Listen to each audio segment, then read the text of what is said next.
পিলখানার অভ্যন্তরে সংগঠিত অপরাধের ধরন। বেঁচে যাওয়া অফিসার ও তাদের পরিবারের সদস্যদের জবানবন্দি থেকে পিলখানার অভ্যন্তরে ঘটে যাওয়া এক মর্মন্তুদ চিত্র পাওয়া গেছে। অফিসারদের খুঁজে খুঁজে হত্যা করা ছাড়াও তাদের পরিবারের সদস্যদের উপর চালানো হয়েছে অমানবিক নির্যাতন। নারী ও শিশুদেরকে মারধর, সশস্ত্র অবস্থায় হুমকি প্রদান, বাড়িঘর ভাঙচুর, অমানবিক পরিবেশ, খাবার পানি ছাড়া কোয়ার্টার গার্ডে দীর্ঘ সময় আটকে রাখা, রাষ্ট্রের এবং ব্যক্তিগত সম্পত্তি ধ্বংস সাধন, আলামত ধ্বংস, অগ্নিসংযোগ ছাড়াও নানা ধরনের অপরাধ সংঘটিত হয়েছে। প্রাপ্ত তথ্য আরও বিশ্লেষণ করা হচ্ছে। রাজনৈতিক ব্যক্তিবর্গের সাক্ষ্য। 8 জন সংশ্লিষ্ট রাজনীতিবিদদের জবানবন্দি নেওয়া হয়েছে। এর মধ্যে 3 জনের সাক্ষাৎকার জেলে নেওয়া হয়েছে। 3 জন উপস্থিত হয়ে সাক্ষ্য দিয়েছেন। 2 জন পলাতক আওয়ামী লীগ নেতা ইমেইল এর জবানবন্দি দিয়েছেন। সামরিক ব্যক্তিবর্গ। 55 জন সামরিক অফিসার যারা বিভিন্নভাবে পিলখানা ট্র্যাজেডির সাথে সংশ্লিষ্ট ছিলেন বা গুরুত্বপূর্ণ দায়িত্বে ছিলেন, তাদের জবানবন্দি নেওয়া হয়েছে। এদের মধ্যে রয়েছেন একাধিক সাবেক সেনা, নৌ ও বিমান বাহিনী প্রধান, বিভিন্ন গোয়েন্দা বাহিনী প্রধান ও অন্যান্য উচ্চপদস্থ কর্মকর্তাবৃন্দ। অসামরিক ব্যক্তিবর্গ। 20 জনের সাক্ষাৎকার গ্রহণ করা হয়েছে।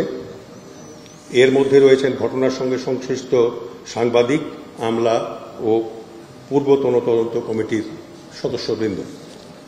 পুলিশ কর্মকর্তা, তৎকালীন আইজিপি, ডিএমপি কমিশনার ও অন্য পুলিশ কর্মকর্তাদের সাক্ষাৎকার নেওয়া হয়েছে। বেসামরিক ব্যক্তিবর্গ। 9 জনের সাক্ষাৎকার গ্রহণ করা হয়েছে। এর মধ্যে রয়েছেন ব্যবসায়ী, টেলিযোগাযোগ বিশেষজ্ঞ এবং অন্যান্য পেশায় নিয়োজিত ব্যক্তি যাদের কাছে ঘটনা সংশ্লিষ্ট তথ্য উপাত্ত রয়েছে।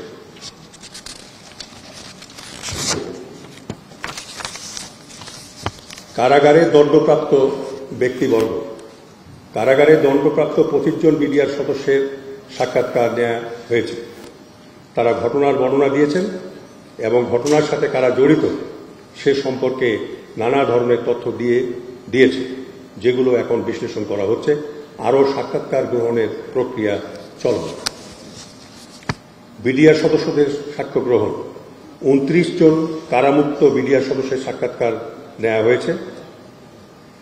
মোট সাক্ষ্য গ্রহণ সর্বমোট 158 জনের সাক্ষাৎকার নেওয়া হয়েছে এবং আরও আনুমানিক 50 জনের সাক্ষ্য গ্রহণ বাকি আছে। বিদেশি সংস্থা ও দূতাবাস। 6টি দেশের দূতাবাস ঢাকায় জাতিসংঘের আবাসিক সমন্বয়কারীর কার্যালয় থেকে তথ্য সংগ্রহের উদ্যোগ গ্রহণ করা হয়েছে। অন্যান্য সাক্ষ্য গ্রহণ। পিলখানা ট্র্যাজেডি সংক্রান্ত কোনো তথ্য আছে এইরূপ ব্যক্তিবর্গ, প্রতিষ্ঠান, গণমাধ্যমকে কমিশনের নিকট তথ্য প্রদান করার জন্য অনুরোধ করা হয়েছে। প্রিন্ট মিডিয়া, সংবাদপত্র থেকে প্রাপ্ত সংবাদ পর্যালোচনা। কমিশনের একটি টিম তৎকালীন পত্রপত্রিকা বিশ্লেষণ করেছে এবং সেখান থেকে এখন প্রাপ্ত তথ্য কমিশনের ইনভেস্টিগেশন ম্যানেজমেন্ট সিস্টেমে সংরক্ষণ করা হয়েছে। Digital evidence, video, CCTV footage, ছবি। কমিশন বিভিন্ন উৎস থেকে অসংখ্য ভিডিও ফুটেজ, ছবি, সিসিটিভি ফুটেজ সংগ্রহ করেছে। এগুলো বিশ্লেষণ করা হচ্ছে এবং প্রয়োজনীয় ক্ষেত্রে ফরেনসিক অ্যানালিসিস করার জন্য সংশ্লিষ্ট সংস্থায় প্রেরণ করা হয়েছে। প্রতিষ্ঠান পরিদর্শন। কমিশন ইতিমধ্যে বিজিবির ঘটনাস্থল, ডিজিএফআই, র্যাব সদর দপ্তর পরিদর্শন করে নানাবিধ দলিল দস্তাবেজ ও তথ্য সংগ্রহ করেছে এবং করছে। বিভিন্ন প্রতিষ্ঠান থেকে পত্রের মাধ্যমে সংগৃহীত তথ্য মোট পত্রালাপের সংখ্যা 25টি সরকারি বেসরকারি সংস্থায় কমিশন তথ্য সংগ্রহের জন্য 316টি পত্র প্রেরণ করেছে, যার মধ্যে 109টির উত্তর পাওয়া গেছে। বাকিগুলোর উত্তর পাওয়ার জন্য কমিশন যোগাযোগ অব্যাহত রেখেছে। সেনাবাহিনী কর্তৃক পরিচালিত কোর্ট অব ইনকোয়ারি 11 জুন 2009। সেনাবাহিনী কর্তৃক পরিচালিত কোর্ট অব ইনকোয়ারি এর মূল প্রতিবেদন বিশ্লেষণ করা হয়েছে এবং সংশ্লিষ্ট ব্যক্তিবর্গের সাক্ষাৎকার নেওয়া হয়েছে এবং আরও অন্তত তদন্ত চলমান রয়েছে। প্রতিবেদনটির আরও বিচার বিশ্লেষণ চলছে। ঢালাইয়ের সেরা প্রিমিয়ার সিমেন্ট। স্বরাষ্ট্র মন্ত্রণালয় কর্তৃক গঠিত তদন্ত প্রতিবেদন 11 মে 2009। স্বরাষ্ট্র মন্ত্রণালয় কর্তৃক গঠিত কমিটির তদন্ত প্রতিবেদন সংগ্রহ করে বিশ্লেষণ করা হয়েছে এবং তদন্তের সাথে সংশ্লিষ্ট ব্যক্তিবর্গের সাক্ষাৎকার নেওয়া হয়েছে। তৎকালীন বিডিআর কর্তৃক পরিচালিত কোর্ট অব ইনকোয়ারি। তৎকালীন বিডিআরের বিভিন্ন ইউনিট কর্তৃক পরিচালিত কোর্ট অব ইনকোয়ারির 57টি তদন্ত প্রতিবেদন সংগ্রহ করা হয়েছে এবং তথ্য উপাত্ত বিশ্লেষণ করা হচ্ছে। ওয়েবসাইটের মাধ্যমে প্রাপ্ত তথ্য, ইমেইল, জবানবন্দি, ভিডিও ক্লিপ। যে কোনো ব্যক্তি কমিশনের ইমেইল অ্যাড্রেসে তথ্য প্রেরণ করতে পারেন। কমিশন ইমেইলের মাধ্যমে এখন পর্যন্ত 1038টি তথ্য পেয়েছে, যেগুলো বিশ্লেষণ করা হচ্ছে। গ্রন্থ ও অন্যান্য দলিলাদি বিশ্লেষণ। Book coalition years by Pranab Mukherjee. Book India's near east, a new history by Abinash Paliwal. More than mutiny, India today, journalist Saurav Shukla. জাতীয় সংসদ অধিবেশনের কার্যবিবরণী অনুলিপি 25 ফেব্রুয়ারি থেকে 3 মার্চ 2009। এগুলো ছাড়াও আরও সংশ্লিষ্ট গ্রন্থ, দলিলাদি সংগ্রহ বিশ্লেষণ করা হচ্ছে। প্রাপ্ত তথ্য উপাত্ত থেকে তৎকালীন রাজনৈতিক নেতৃবৃন্দের নানা মাত্রায় সংশ্লিষ্টতার যথেষ্ট তথ্য প্রমাণ পাওয়া গেছে এবং বর্তমানে তথ্য প্রমাণ যাচাই বাছাইয়ের কাজ চলছে।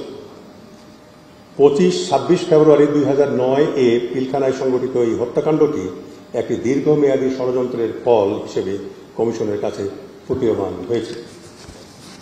বিভিন্ন সাক্ষ্য হতে প্রতীয়মান হয় যে রাজনৈতিকভাবে সমস্যা সমাধানের নামে অযথা কালক্ষেপণ করায় এবং সশস্ত্র বাহিনী এবং অন্যান্য আইনশৃঙ্খলা বাহিনী নিষ্ক্রিয় থাকার কারণে বিদ্রোহীরা নির্বিঘ্নে হত্যাকাণ্ড অন্যান্য অপরাধ সংগঠন করতে সমর্থ হয়েছে।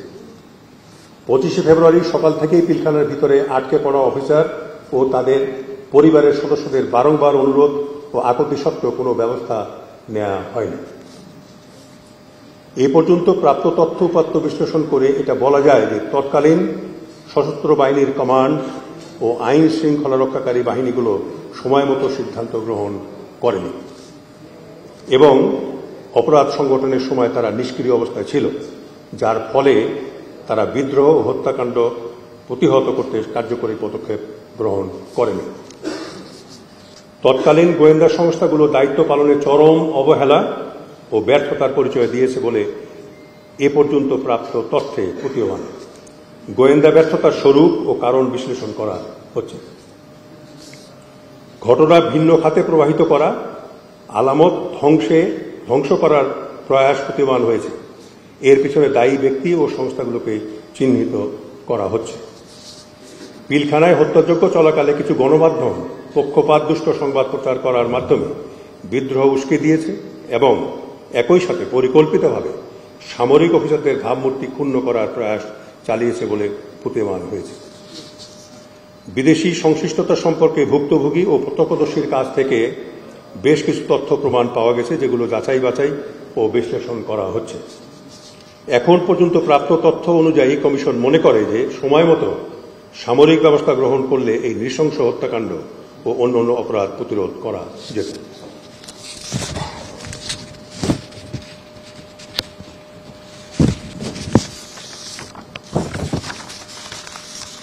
তদন্তের সাথে গৃহীত পদক্ষেপ। দেশ থেকে নিষেধাজ্ঞা। প্রাপ্ত তথ্য বিশ্লেষণ ও তদন্ত কার্যক্রমে অধিকতর সাক্ষ্য গ্রহণের জন্য কমিশন 33 জন ব্যক্তির দেশ ত্যাগের উপর নিষেধাজ্ঞা জারি করেছে। বিশেষ বিজ্ঞপ্তি।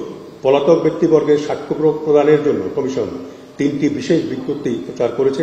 সর্বশেষ প্রকাশিত বিশেষ বিজ্ঞপ্তি সংযুক্ত। কমিশনের তদন্ত প্রতিবেদন।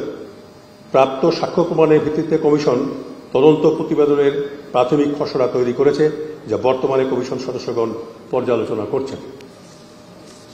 কিছু গুরুত্বপূর্ণ সাক্ষীর সাক্ষ্য গ্রহণ চলমান রয়েছে এবং প্রাপ্ত তথ্য উপাত্ত বিশ্লেষণের জন্য আরও কিছু গুরুত্বপূর্ণ ব্যক্তিবর্গের পুনঃ সাক্ষ্য গ্রহণ প্রয়োজন হবে। চ্যালেঞ্জসমূহ: কিছু গুরুত্বপূর্ণ সাক্ষীর সন্ধান পাওয়া যায়নি, তাদের দৃষ্টি আকর্ষণ করে দৈনিক পত্রিকায় একাধিক বিজ্ঞপ্তি প্রচার করা হয়েছে। কিছু দেশি বিদেশি প্রতিষ্ঠানের কাছে চাহিদাকৃত গুরুত্বপূর্ণ তথ্য দলিলাদি এখন পর্যন্ত পাওয়া যায়নি। কমিশন উল্লেখিত তথ্যাদি অনতিবিলম্বে সংগ্রহের চেষ্টা চলছে। সময় বৃদ্ধি: 50-এর অধিক ব্যক্তির সাক্ষ্য গ্রহণ এখনো বাকি আছে। এছাড়া কিছু সংখ্যক ব্যক্তির পুনঃসাক্ষ্য গ্রহণেরও প্রয়োজন হবে। গৃহীত সাক্ষ্যগুলোর পূর্ণাঙ্গ লিখিত রূপ প্রস্তুত, স্বাক্ষর গ্রহণ ও বিশ্লেষণের কাজ চলমান রয়েছে। এটি একটি সময় সাপেক্ষ কাজ। কিছু বিদেশি দূতাবাসে ও সংস্থার সাথে যোগাযোগ করে তথ্য সংগ্রহের চেষ্টা করা হচ্ছে, যার জন্য কিছু সময় প্রয়োজন। এসব বাস্তবতা বিবেচনায় নিয়ে চূড়ান্ত প্রতিবেদন দাখিলের মেয়াদ 30শে সেপ্টেম্বর 2025 পর্যন্ত বৃদ্ধির জন্য অনুরোধ করা হয়েছে।